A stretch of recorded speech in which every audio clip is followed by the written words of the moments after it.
নমস্কার, নতুন বাংলা থেকে বলছি সন্ময় বন্দ্যোপাধ্যায়।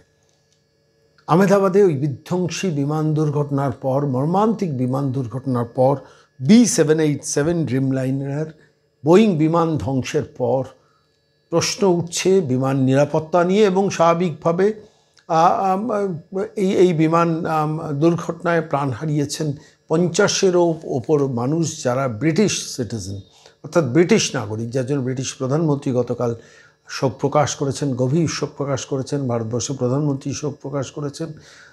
প্লেনটি যাচ্ছিল আহমেদাবাদ থেকে সরাসরি লন্ডন, আর সেই বিমানটি ওড়ার মুহূর্তের মধ্যে শেষ পর্যন্ত ভূপতিত হলো এবং শেষ পর্যন্ত কতজন মানুষ একসঙ্গে 242 জন মানুষ মারা গেল। তাহলে কি ককপিটে কোনো গণ্ডগোল ছিল? তাহলে কি কোনো একটা জায়গায় দুটো ইঞ্জিনই বিকল হয়ে গিয়েছিল? তাহলে কি কোনোভাবে স্যাবোটেজ হয়েছে? তাহলে কি কোনোভাবে এমন কিছু ঘটনা ঘটেছিল যেটা স্বাভাবিকভাবে জানা যায়নি? ব্ল্যাক বক্স উদ্ধার হলে হয়তো কিছুটা ট্রেস করা যাবে, তার তদন্ত শুরু হয়েছে। কিন্তু আমি আজকে এই বিষয়টা নিয়ে সরাসরি গিয়েছিলাম লন্ডনেরই একজন বাঙালি ভারতীয় নাগরিক। He is a British citizen, নাম ডক্টর রজত শুভ্র বন্দ্যোপাধ্যায়। আপনারা জানেন কেলগের ক্যান্টিনে যিনি সরাসরি রাজ্যের মুখ্যমন্ত্রী মমতা বন্দ্যোপাধ্যায়কে চ্যালেঞ্জ করেছিলেন, সেটা আমরা টিভির পর্দায় দিয়ে দেখেছিলাম। তো সেই লন্ডনেরই নাগরিক, মানে লন্ডন নয়, ইংল্যান্ডের ব্রিটিশ নাগরিক, অবশ্যই বাঙালি, বাংলায় আসেন, বাংলায় থাকেন। প্র্যাকটিক্যালি কলকাতা থেকে মাঝে মধ্যেই ডেলি প্যাসেঞ্জারি করেন।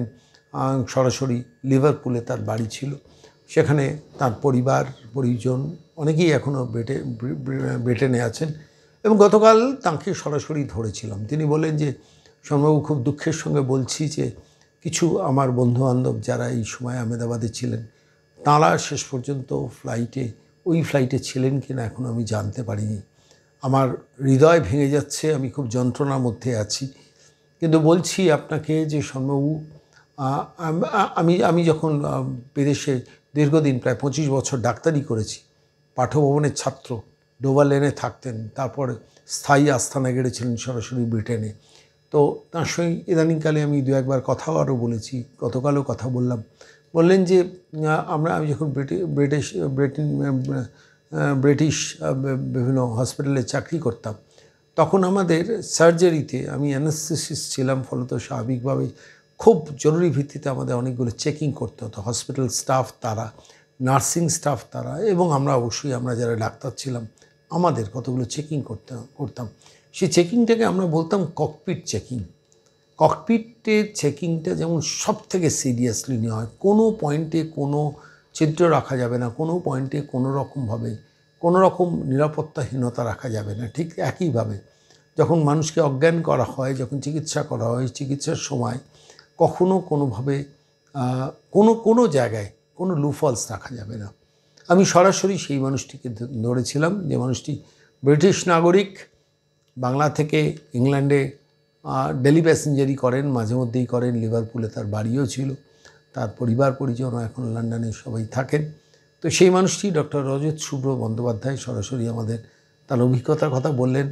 এই কলকাতা থেকে লন্ডন যাওয়া আসার ফ্লাইটের অভিজ্ঞতা, ফ্লাইটের মধ্যের অভিজ্ঞতা এবং ফ্লাইটের বাইরের অভিজ্ঞতা সবই শোনালেন। সেই প্রেক্ষাপটে দাঁড়িয়ে যখন আমরা 242 জন পৃথিবীর সহ নাগরিককে মর্মান্তিকভাবে গতকাল B787 ড্রিমলাইনার বোয়িংয়ের সেই প্রিমিয়ার বিমান যখন ধ্বংস হয়ে গেল, ঠিক তার প্রেক্ষাপটে আমি গতকাল রাতে ফোন করেছিলাম ডাক্তার রজত শুভ্র বন্দ্যোপাধ্যায়কে। কি বললেন, কি কাহিনী শোনালেন, টুকরো টুকরো বেশ কিছু কাহিনী আজকে আমাদের শোনালেন, শুনুন। হ্যাঁ, নমস্কার ডক্টর ব্যানার্জি, সন্ময় বলছি। নমস্কার। হ্যাঁ, চিনতে পারছেন? হ্যাঁ হ্যাঁ, সন্ময়দা নিশ্চয়ই চিনতে পারছি, বলুন। হ্যাঁ, বলছি আপনি তো ব্রিটিশ সিটিজেন, আপনি লন্ডনে এর সিটিজেন হিসেবে আছেন, কিন্তু কলকাতার অরিজিনালি কলকাতার বাসিন্দা। এই মুহূর্তে আপনার কাছে এলাম এই কারণে, B787 ড্রিমলাইনার এই ফ্লাইটটা এয়ার ইন্ডিয়ার আচমকা মাঝ আকাশে উঠতেই ভেঙে পড়ে গেল এবং সেখানে প্রচুর ইন্ডিয়ানস মারা গেছেন আহমেদাবাদ থেকে, এবং ব্রিটিশ সিটিজেনও মারা গেছেন। খুব প্যাথেটিক, খুব দুর্ভাগ্যে। আমি আপনার কাছে আজকে এই কারণে এলাম যে আপনি তো দিনের পর দিন কলকাতা থেকে প্র্যাকটিক্যালি ডেলি প্যাসেঞ্জারি করতেন, লন্ডনে করেছেন সাম্প্রতিককালে। আপনার কোনোদিন এরকম ভাবে মানে কলকাতায় আসতে বা লন্ডনে ফিরে যেতে ফ্লাইটে এই আতঙ্ক কোনোদিন গ্রাস করেছে নাকি আজকের এই ঘটনা গতকালের এই ঘটনা দেখার পর আপনার মনে কি কোনো আশঙ্কা তৈরি হচ্ছে? দেখুন, আপনি ফোন করেছেন বলে আমি ফোনটা ওঠালাম। আমি অ্যাকচুয়ালি নাম হয়ে আমার স্টাডি রুমে চুপ করে বসেছিলাম। আমি কারোর সঙ্গে কথা বলতে চাইছিলাম না, কারণ দেখলাম কিছু ক্লিপ এসছে, কিছু অবভিয়াসলি নিউজ ফ্ল্যাশের দু একটা তো চোখে পড়েইছে, এবং ব্রিফলি যে জিনিসটা জানার পরে না আমার আর এর ডিটেলসে যেতে ইচ্ছে করেনি। বিকজ অবভিয়াসলি আপনি যেটা বললেন, আমি লন্ডন নয়, একটুখানি কারেক্ট করে দিই, আমি লিভারপুলেই ছিলাম most of the time 25 years, এবং লিভারপুলের আমি British citizen permanent. Multiple flights নিয়েছি বছরে। একটু জোরে বলবেন। হ্যাঁ, আমি বছরে মাল্টিপল ফ্লাইটস নিয়েছি, এবং আমার পরিবারের লোক একসঙ্গে আমরা ট্রাভেল করেছি। রিসেন্টলি আমার মেয়ে জামাই কয়েক মাস মাত্র আগে এয়ার ইন্ডিয়াতে এসছে। আমরা সবাই চেষ্টা করি এয়ার ইন্ডিয়াতে একটু যাতায়াত করতে, যদিও সবসময় সম্ভব হয় না, কলকাতায় সেরকম ফ্লাইট থাকে না বলে। আমি আজকে এই ঘটনাটা দেখার পরে আমার না, মানে ইউজুয়ালি আমি খুব কুল কাস্টমার, আমি নার্ভাস হই না বা আমি ইমোশনাল হওয়ার আমার কথা না এজ এ প্রফেশনাল, কিন্তু আমি আজকে খুবই ইমোশনাল হয়ে পড়েছি। আপনি ফোন করলেন বলে আমি ফোনটা ওঠালাম। এরকম একটা মর্মান্তিক ঘটনা আজকালকার দিনে 21st সেঞ্চুরিতে ওঠার পরেই প্লেনটা ভেঙে পড়লো, and that too in Ahmedabad, which is quite an advance city in my knowledge. এত বড় একটা ইন্ডিয়ার মতো একটা দেশে, যেখানে আমরা কিসব বলা হচ্ছে 4th largest economy what ever, সেইখানে এটা অত্যন্ত লজ্জাজনক। এবং মানে আমি ইমোশনাল হয়ে পড়ছি, এতগুলো বন্ধু বান্ধব মারা গেলেন, এবং মানে I must tell you, I suspect, এখন তাদের ফোন করতে পারছি না, আমার 2-3 জন কলিগ ওতে আছেন, তারা আহমেদাবাদ গেছিলেন রিসেন্টলি কোনো মেডিকেল কনফারেন্সে, এবং আমি ভয়ে তাদের ফোন করতে পারছি না। আমি হয়তো 3-4 দিন তাদের থেকে কোনো ফোন না পাওয়া পর্যন্ত আমি কিছু করতেও পারবো না। এবং আমার মেয়ে জামাইকে আমি বারণ করেছি, আমার ছেলেকে বারণ করেছি আর এয়ার ইন্ডিয়ার টিকিট না কাটতে। আমার যদিও নিজের কখনো এরকম এক্সপিরিয়েন্স হয়নি, কিন্তু মানে এইটা ভেবে আমার হাত পা ঠান্ডা হয়ে যাচ্ছে। মানে নেক্সটবার প্লেনে ওঠা, দেখুন দুর্ঘটনা তো রোজ হয় না, একদিন হয়, সবাইয়ের কপালে হয় না। অত্যন্ত দুর্ভাগা না হলে আজকে এই ঘটনার কবলে পড়ে না। এবং British people are quite sensitive, তারা প্রচন্ড স্ট্যাটিস্টিক্স দেখে রিভিউ নিয়ে, শুনছি ওখানে 50 জন 60 জন ব্রিটেন সিটিজেন, ব্রিটিশ সিটিজেনও ছিলেন, এবং অবভিয়াসলি আমি এখন ব্রিটিশ সিটিজেন, তারা আমার একই দেশের ভাই বোনেরা, তারা দেশে ফিরলেন না। এটা অত্যন্ত দুর্ভাগ্যজনক, এবং অত্যন্ত সেফ অ্যান্ড সিকিউর কান্ট্রিতে ব্রিটিশ লোকেরা বাস করে, সেখানে তাদের কাছে এই ঘটনা তো মানে কয়েক রাত্রি তাদের জাগিয়ে রাখবে। এবং ডক্টর ব্যানার্জি, সব থেকে মর্মান্তিক হচ্ছে, দেখুন মানে এমন ভাবে পুরো ঘটনাটা ঘটলো, দুটো দেশই এফেক্টেড হলো।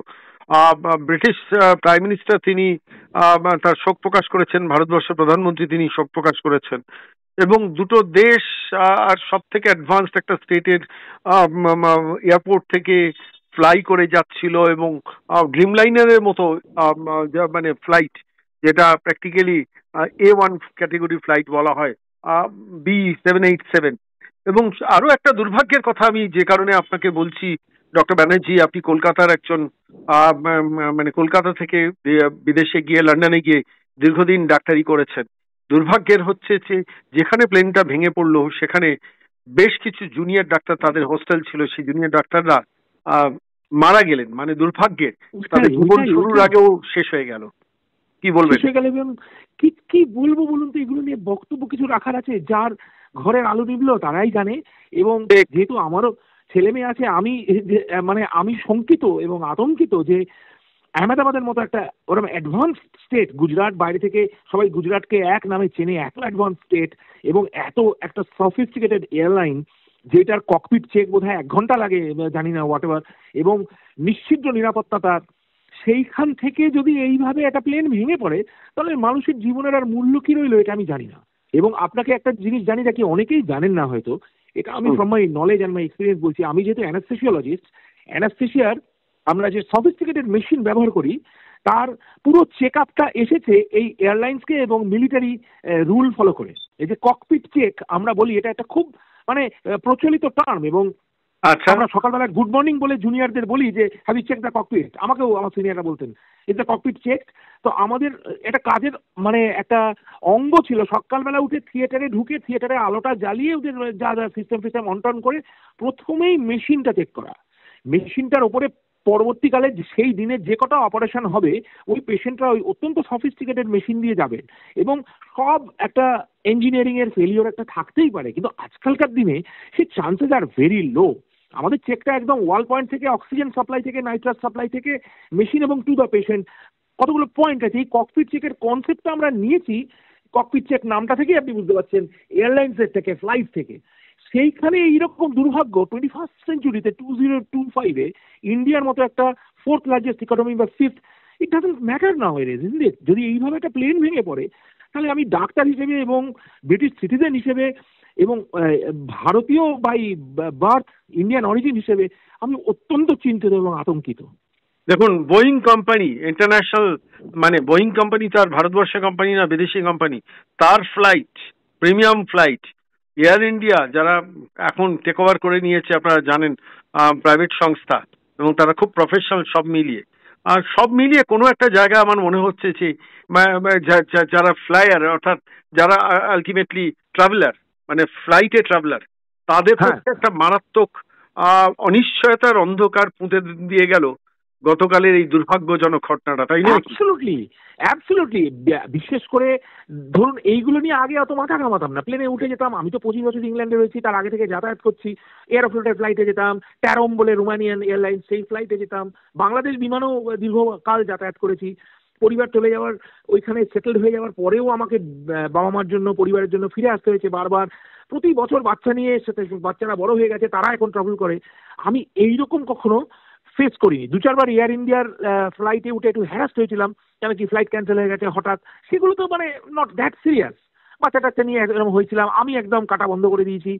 কিন্তু আমার মেয়ে, আমার জামাই, আমার ছেলে, ওরা অনেক সময়, এবং বহু বন্ধু বান্ধবের ছেলে মেয়েরা যারা সমবয়সী, এই ধরুন 20 বছর বয়স কি 25 বছর বয়স কি 30 বছর বয়স, তারা সব সময় চেষ্টা করে বাইরে থেকে ইন্ডিয়ান এয়ারলাইন্সে ট্রাভেল করবো, আমার দেশের এয়ারলাইন, যদিও তারা ব্রিটিশ সিটিজেন, আমেরিকান সিটিজেন। এই একটা স্বরাষ্ট্র বোধ সবসময় থেকে যায় মনের মধ্যে, আমারও থাকে। কিন্তু এইটার পরে একটা এমন আতঙ্ক হয়ে গেল যে মানে ফ্লাইটে ওঠা মশাই মুশকিল হয়ে যাবে। ফ্লাইটে ওঠা যাবোই বা কোথায়? ট্রেনেও তো কদিন আগে দুর্ঘটনায় জর্জরিত ছিল। এবং এই সফিস্টিকেটেড জায়গায় কি করে সিগন্যাল ফেলিওর হয় এবং কি করে ককপিট চেক না হয়ে একটা প্লেন উঠেই ভেঙে পড়ে কি করে, আমি জানি না। এর মধ্যে সিরিয়াস ফাউল প্লে কিছু আছে কিনা সেটা ইতিহাসই বলবে। কিন্তু জানেন তো, ওই চোরা কি যেন বলে, ঘর পড়া গরু সিঁদুরে মেঘ দেখলেই ডরায়। আমার যেরকম একটা ফাউল প্লে মনে হচ্ছে। এটা আমার, I cannot go publicly on this and I cannot opine on it. আমার ইনভেস্টিগেশন গো অন, রেজাল্টটা বেরো। কিন্তু যেটা দুর্ভাগ্যের সেটা হচ্ছে যে মানুষগুলো প্রাণ হারালেন, তারা তো আর বুঝতেও পারলেন না তারা কি হারালেন, কিন্তু তাদের পরিবারের কথা ভাবলেই ভীষণ যন্ত্রণাবিদ্ধ হচ্ছি।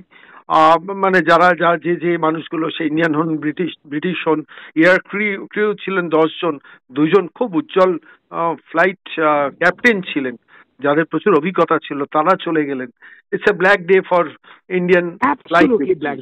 এবং আমার আপনার কাছে শুধু একটা অনুরোধ করব, সেটা হচ্ছে আপনার যে সব খুব ঘনিষ্ঠ আপনার ডাক্তারি জীবনের যারা আহমেদাবাদে রয়েছেন এবং যাদের লন্ডনে ফেরার কথা, তাদের খবরটা পেলে আমাদের দর্শকদের একটু জানাবেন।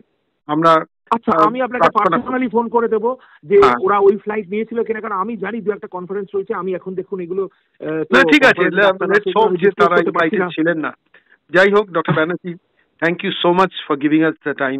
Thank you so much, doctor Banerjee. No problem, Sharma. Take care. You take care. Thank you. Bye.